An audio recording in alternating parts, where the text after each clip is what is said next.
Welcome back. This is Wild Outdoor Living. As you can probably tell, it's pretty cold out now. There's snow all over the ground, so I've picked up some bigger tires for my Chuck 920, which I commute on. They've got a more aggressive tread pattern, and their larger size will allow me to run lower pressure and just get better traction. So we're going to be setting them up tubeless. Let's go.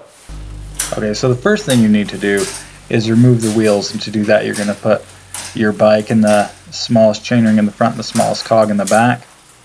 And then if you have a clutch on your derailleur like I do, be sure to go ahead and disengage it. And then because these wheels are already set up tubeless, we're not going to be installing the rim strips and the valves that you would need to if you were starting from scratch.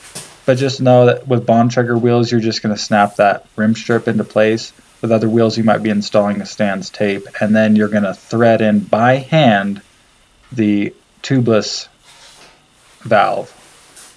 Sometimes it works better if you get the tubeless valve that was designed originally for your wheels. There's many different valves out there, and most of them are going to work interchangeably, but sometimes if you get the valves that were designed specifically for your wheels, they're going to work a little bit better and give you a little bit less hassle.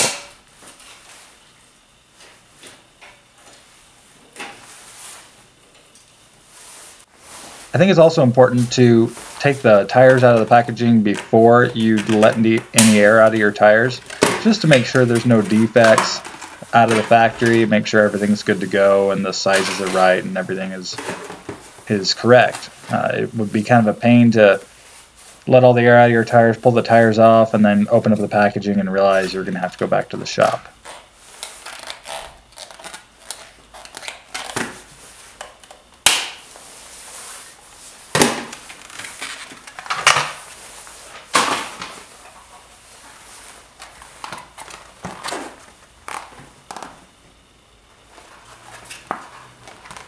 Interestingly, the packaging said 2.4s, but it was taped over, and underneath it said 2.55s, and I thought they had just mislabeled it.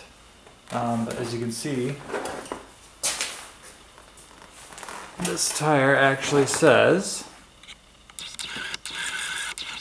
2.55. So once we get this on, we'll have to measure them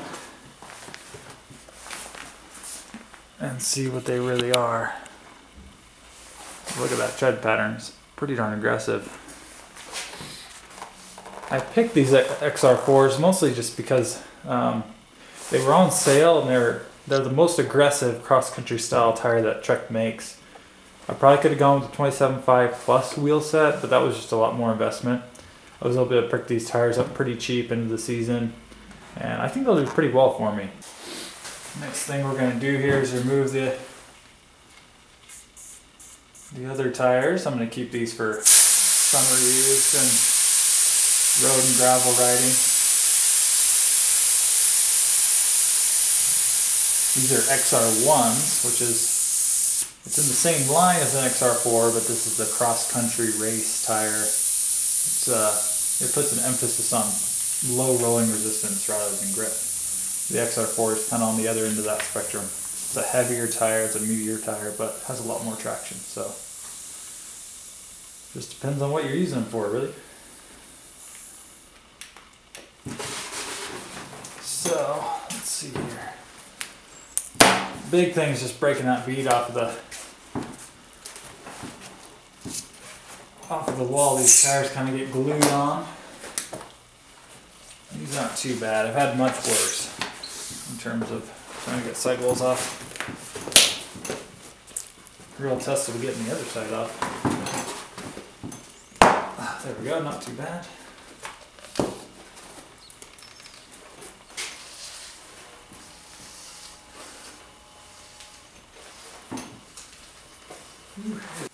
Now one thing I'm going to try to do is preserve that sealant.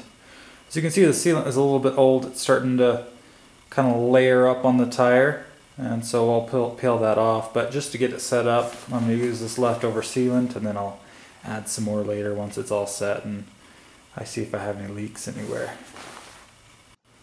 As we go to set up the new tire, we need to make sure we put it on in the right direction. Since these tires kind of glue themselves on, it's kind of a pain to find out later you've mounted the tire in the wrong direction. And with these big knobs, it'll actually make more of a difference than it will on other tires. So we need to make sure we get that going in the right way. Okay, now I know this looks goofy, but this really is the proper technique for airing up your tires with a floor pump. This is often a challenge, and as you can see, this is going to take a little bit to get through and get it to seat all the way. But it's a really good test, at least initially, to make sure that you can mount your tires without an air compressor. Because if you ever need to, and you're away from home or whatnot, you want to know that you can mount these tires and they're not going to give you a bunch of hassle. This is the main reason why I recommend people go with a dedicated tubeless setup rather than going with a ghetto type of a setup. There we go. A ghetto tubeless can be cost savings, it can be awesome, but most of the time it's a pain in the butt, and it's just easier to run tubes in those setups. If you want to go tubeless, I highly recommend you pick up a cheap set of tubeless wheels and get some tires that are meant to be tubeless. They snap into the rim better, they obviously seat better, and they're just generally more hassle-free. So tubeless tires can be fantastic. But when they're bad, they are a pain in the neck. So definitely think wisely before you go to a ghetto tubeless setup. Woo! That was the scariest sound, but it is good to hear. So let's just check it again. If I'm seeing an even line on this side, even line on the other. So there's not a ton of sealant in here now, but we're going to shake it around anyways. Make sure we coat the tire as much as possible. And this is my personal trick. I just like to bounce it kind of like basketball. Bounce and rotate. I found anytime I have something leaky, you can hear air coming out. If I do this, I'll usually splash it into whatever corner is causing the issue. And so I just do it to the tires, whether they're having an issue or not. Seems to work really well.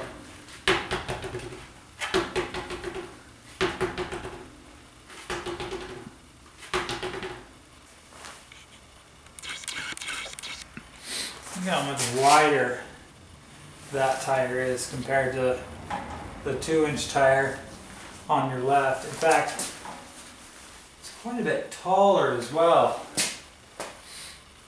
So that should add quite a bit of confidence out on that ice and snow.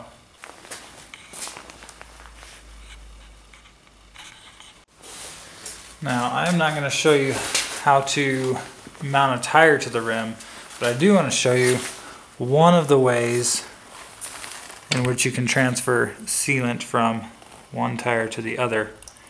And that is to simply hang it from something and then kind of tip it in there. You're going to have to get your fingers in the sealant in order to make sure you get a good accurate flow. If you push from here, you know, from the middle of the tire or something, or try to do it like from the side, it's going to be fairly inaccurate and probably going to spill. Once you have the sealant in the tire, so you can see there, it's on there nice and steady, I'm going to turn this tire so that the sealant flows into a part of the tire that is already on. So I've put on like 80% of the tire. Now I just need to get this last pocket put on. One thing to check for too is look at the bead inside the rim, specifically right where the valve is, because there's a metal piece that the valve sticks out and kind of hooks itself into the rim. Just make sure your bead is on the outside of that, otherwise you're going to be pumping away forever and air will just be coming out of the valve and straight into the atmosphere because there's no tire in the way to catch it. So that's one good thing to check. Make sure to check it on both sides. Make sure you're good to go. And there we go, the back tire is on and in the bike. Check out how much clearance we have. And that is just, you can still get a whole finger through there. So, you know, some guys have actually done a 27.5 wheel with a 2.8-inch tire. Obviously, no doubt it'll fit, but this 2.55 I think is going to have a similar effect. But I don't have to buy an extra wheel set. So, yeah, definitely awesome. Hey guys, thanks for watching. It was a joy to set these up. It was actually fairly easy. I've had them set up for about 8 hours now, and they haven't lost any pressure so far, even with that very minimal amount of sealant that I put in there. So yeah, I think they're going to be great. If you guys have any questions, or if you like the video, please give it a thumbs up. Leave comments down below, and if you'd like more videos like this, please be sure to subscribe.